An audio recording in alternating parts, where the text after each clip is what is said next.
ha estat impressionant la qualitat de les presentacions. I, vaja, molt interessants per tots, perquè penso que tots ens trobarem en haver de solucionar i en haver de surfejar aquesta ola que deia l'Enrique. Bé, quasi que sense res més ens queda aproximadament una mitja hora per preguntes i jo ja donaria pas al meu company de moderació, que és en Ramon Aymeric. Ramon, quan vulguis... Ramon Aiguader, Rafael. Perdona. Ja t'he rebatejat. Bon dia a tothom i deixeu-me agrair, participo per primera vegada, ara podem adreçar a tots vosaltres i per tant agrair també a l'organització que m'hagi convidat a poder moderar aquesta taula i em sumo també al reconeixement a tots els sanitaris i em permetreu que ho personalitzi amb els fisioterapeutes. Jo soc fisioterapeuta i per tant m'agradaria destacar el paper durant la pandèmia que han tingut també els fisioterapeutes i per tant a ells també el màxim reconeixement. Agrair als ponents també perquè coincideixo amb el Rafael la importància que la qualitat de les presentacions que han tingut, l'Òscar Dalmau, de la Unió Consorci i Formació, que ens ha destacat les experiències centrades en la persona, destacant també aquesta taula de mescla d'ingredients que he considerat molt interessant i molt visual i de la qual espero que ara puguem també aprofundir-hi, la Belén Romero, de l'Institut de Formació Mèdica i Lideratge, explicant l'experiència des dels col·legis de metges, que també hi ha alguna pregunta adreçada en ella i que ens ha marcat una realitat, que ens n'hem adonat durant aquest temps de pandèmia que hi ha coses que no haguéssim pogut pensar que les podíem fer online i que certament hem vist que les podem fer online i que han anat prou bé i que per tant penso que també és important. La Marta Aymeric de la UOC, amb aquest seminari internacional i que ha portat la importància també de la gestió de l'estrès i destacaria potser també i que també s'ha sortit en algun moment la gestió de l'estrès tant dels participants, perquè a vegades hi ha una sobreinformació, com també dels propis docents, o sigui, dels docents i dels discents, que penso que també és un aspecte important. El Francisco Pérez, de la Universitat de Barcelona, l'Institut de Formació Contínua, que ens ha explicat la tasca que fan ells en quant a la importància de l'aprenentatge per continguts, les metodologies actives, la personalització dels coneixements, i l'Enrique San Juan, última intervenció que des de Community Internet que ens ha presentat d'una forma àmplia i molt variada de recursos i de possibilitats, no només en l'àmbit de la formació, sinó també en l'àmbit clínic. Com comentava el Rafael, disposarem més o menys de mitja hora, ens repartirem amb el Rafael Fuentes aquest torn de preguntes que intentarem adreçar a tota la taula i jo adreçaré una primera pregunta que va adreçada a la Belén Romero, però que si algú altre vol sumar-s'hi o vol respondre, potser específicament també seria interessant de sentir la resposta de l'Enrique, que va en relació a un aspecte important que és com garantir la utilització i l'autoria.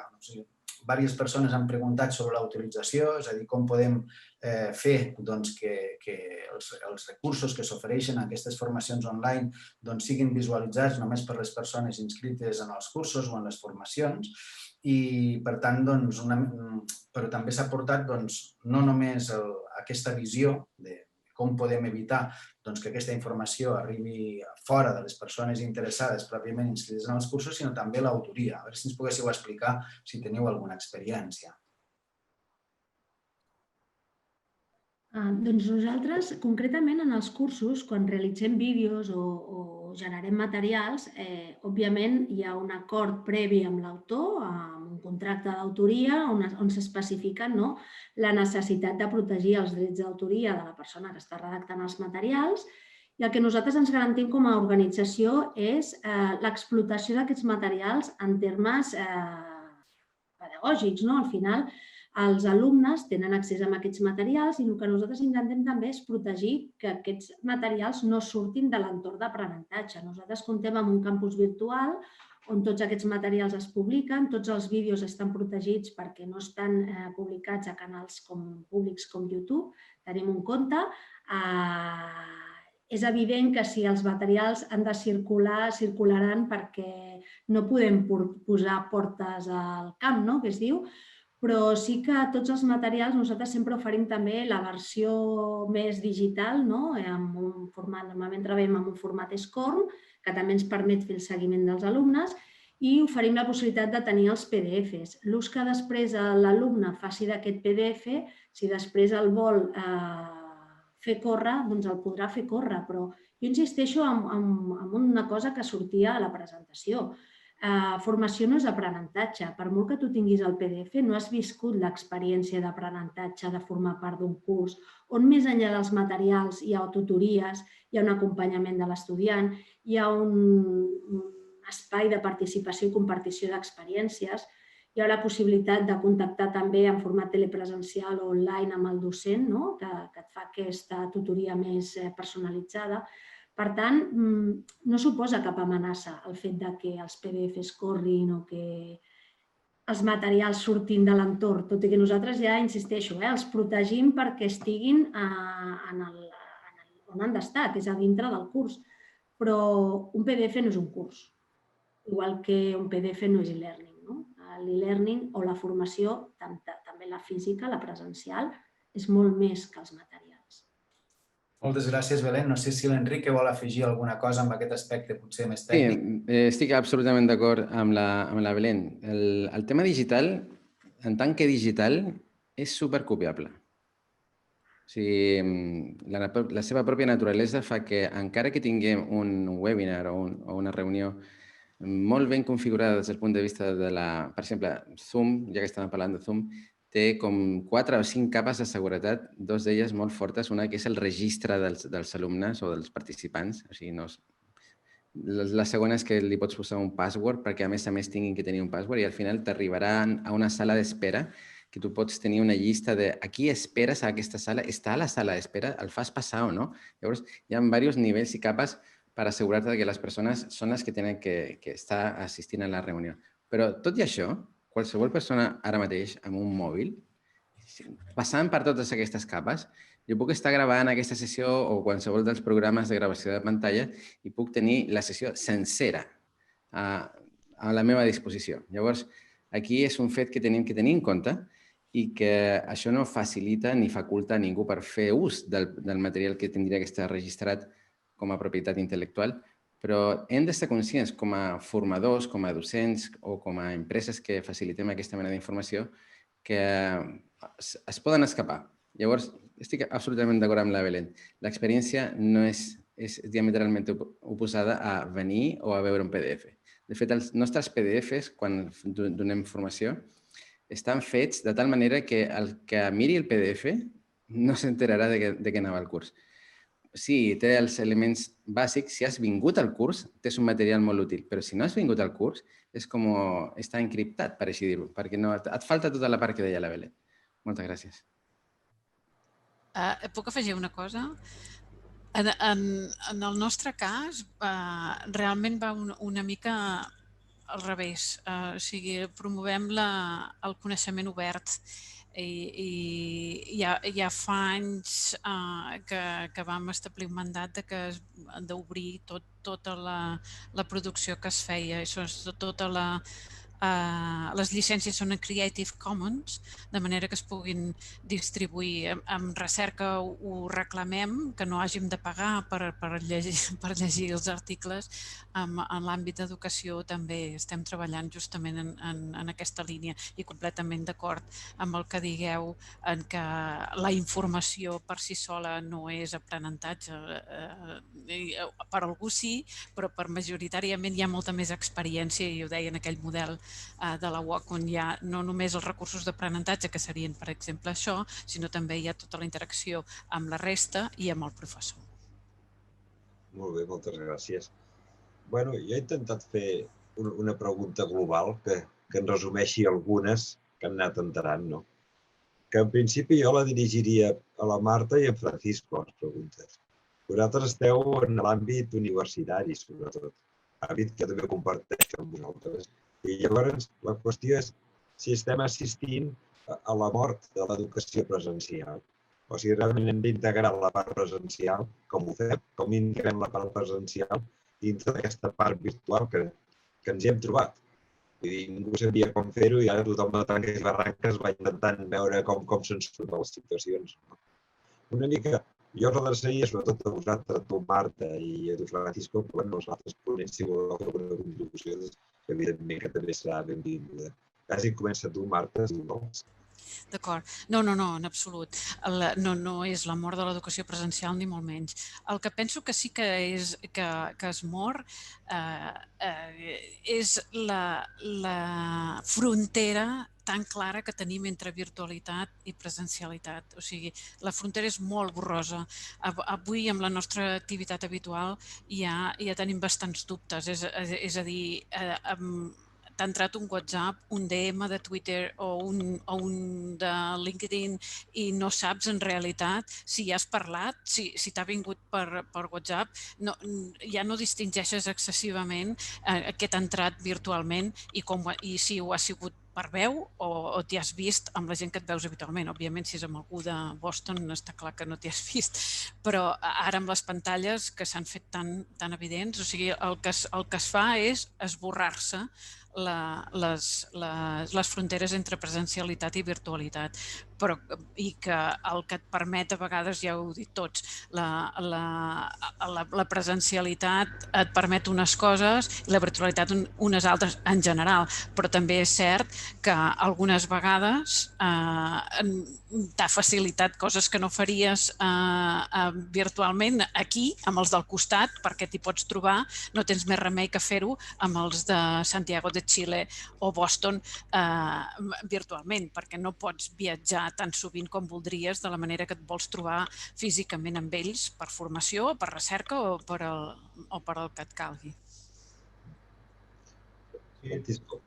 Totalment d'acord amb el que diu la Marta, però afegiria no solament s'han esborrat o s'han esvaït una mica les fronteres que n'hi havia entre les modalitats i, per tant, ara qualsevol modalitat farà ús d'elements síncrons o asíncrons, tecnologies d'una mena o d'una altra, sinó que apareixen altres tipus de, entre cometes, maneres de fer. Nosaltres, per exemple, ara n'hi haurà aules físiques que en tindran alumnes físicament allà, alumnes a la pantalla que estaran a l'altre cantó a Latinoamèrica, per exemple, i el programa, en principi, es dirà presencial. Significarà que segurament aquests alumnes, al final de curs, sí que hauran de venir, però solament vindran per una època, per una etapa molt concreta del curs i per fer unes accions molt concretes. Per tant, apareix també altres elements que abans no hi eren, que són interessants a nivell de, entre cometes, model de negoci,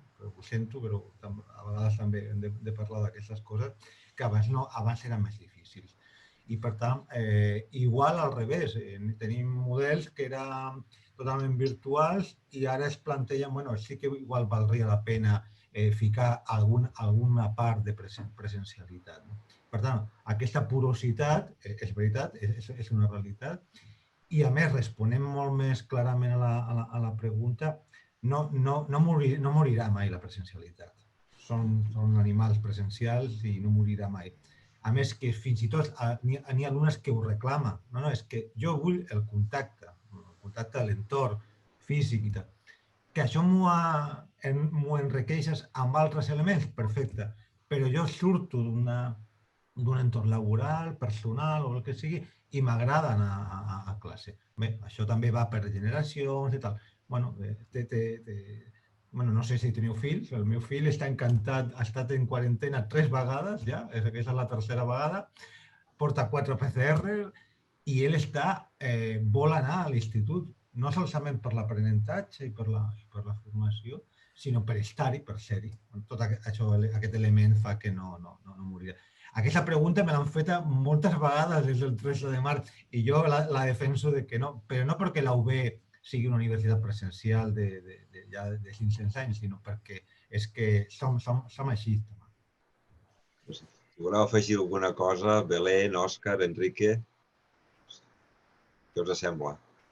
Jo, si m'ho permeteu, evidentment comparteixo plenament el que ha dit tant la Marta com el Francisco. Sí que és veritat que crec que, igual que en formació online, en formació virtual, estem aprenent i estem, diguem-ne, reaprofitant tota la potencialitat que aquest canal ens mereix, crec que també la presencialitat està en un procés de transformació. No només des de la perspectiva del docent i del rol del docent dins de l'espai físic d'aula, sinó també l'espai físic d'aula. És a dir, els espais físics condicionen el procés d'aprenentatge. És veritat que tenim cadires i taules que es mouen, però avui ja hi ha espais on els alumnes, per exemple, poden co-crear continguts o recursos i publicar-los en xarxes.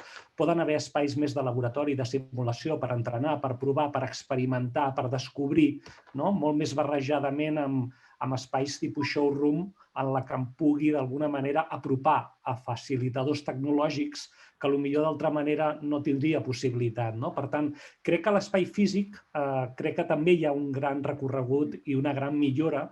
I com molt bé deia la Marta, al final l'espai físic també ha de digitalitzar-se també per obrir aquesta hibridesa de no saber ben bé si estàs presencialment o des de la presencialitat treballant la virtualitat o a la inversa. Hi ha un concepte que també es treballa força, que és el concepte transmèdia, en el sentit de veure com els diferents medis, els diferents canals, poden aportar valor connectant-se, interrelacionant-se a la història que volem transmetre a través del programa o del procés d'aprenentatge per veritablement construir una proposta de major valor i de major experiència per la persona que participa. Jo només afegiria, i és reiterar una mica el que s'ha dit, és que realment la presencialitat no pot desaparèixer, però hem d'acompanyar els docents, més enllà de la redefinició dels espais, hem d'acompanyar els docents també en aquest canvi de la presencialitat. El model expositiu o la classe magistral ja no. O sigui, ara és el moment que el docent adquireixi aquest rol de facilitador, recuperant la paraula que deia l'Òscar, i que exerceixi un altre paper a l'aula. Llavors, s'han de generar dinàmiques de treball on els alumnes puguin treballar per grup. O hem de fer el que coneixem com a la classe invertida, treballar per casos.